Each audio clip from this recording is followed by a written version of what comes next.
Hi everyone! In today's quick tutorial, I'll show you how to turn cookies on or off on your iPhone in just a few simple steps. First, open the Settings app on your iPhone. Scroll down and tap on Apps. Next, go through the alphabetical list and select Safari. Once you're in the Safari settings, scroll down to the bottom and tap on Advanced. Here, you'll see the Block All Cookies option.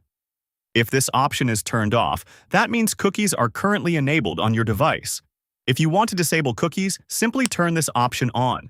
A confirmation pop-up will appear on your screen. Just tap Block All to confirm your choice. And if you ever want to turn cookies back on, just return to this same setting and switch it off. And that's it.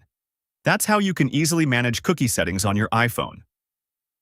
If you found this video helpful, please don't forget to like, subscribe, and hit the bell icon for more tips and tricks. Thanks for watching.